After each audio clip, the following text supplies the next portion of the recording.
Are cheap 4K TVs worth buying yet? That, and more, coming up in my Sceptre U500 review. Welcome to Reviews of Tablets.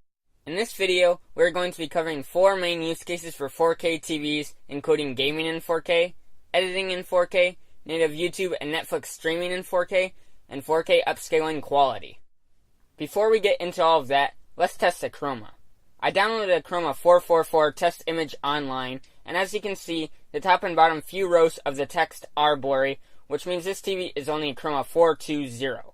Sceptre may fix this down the line at some point with a software update, but I wouldn't expect them to. Gaming on this TV in 4K looks amazing, providing you have the right hardware. One problem that limits your options for hardware is this TV's I/O. When you are gaming in 4K, if you want a frame rate above 30 Hz, you'll need a graphics card with HDMI 2.0.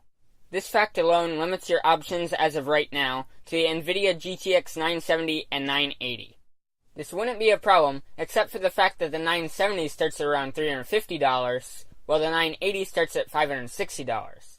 If you decide that you don't want to shell out that much money for a graphics card, you can get an okay experience at 30 Hz. Using the NVIDIA GTX 750 Ti, I was able to get great quality at 4K 30 Hz in basic titles such as the LEGO games and Dota 2.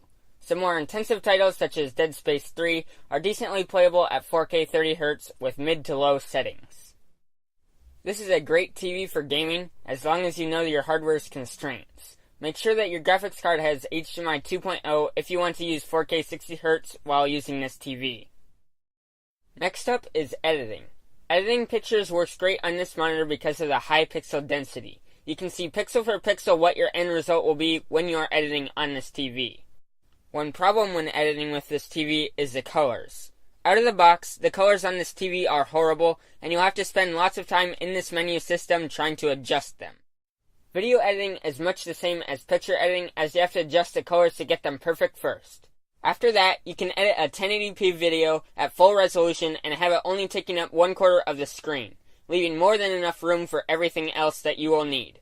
This is a great feature, and it can improve your video quality a respectable amount. In summary, editing on this TV works out great as long as you remember to keep the differences in color in mind.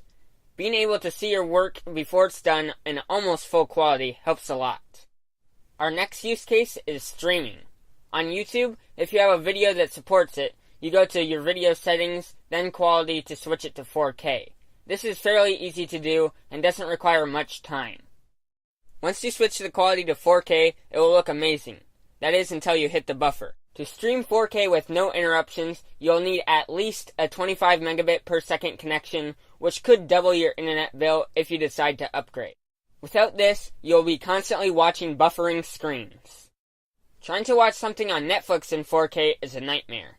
The biggest problem is that there is no way to force it to play in 4K, leaving you with 240p until it decides to auto-raise the quality. Hopefully, Netflix will address this issue soon. Overall, streaming 4K is not a graceful process right now. Hopefully more companies will add 4K support that actually works, coming up soon. Everything that you use that is in a lower resolution than 4K will be upscaled to 4K by the TV. This feature worked very well for Blu-rays, making them look amazing. This feature also has no noticeable lag, so console gaming works well while being upscaled. The pictures on screen now were taken just 2 inches away from the TV and were upscaled from 1080p. In general, the upscaling feature works great, making content look a little bit better without any noticeable lag. If you don't want to wait any longer for a 4K TV despite the lack of 4K content right now, this TV is definitely something to look at. And don't worry, 4K is more than just a fad like 3D was. 4K is where the industry is moving. Thanks for watching this video. If you enjoyed it, please give it a like and subscribe to my channel as it really will help me out. Thanks for watching, guys.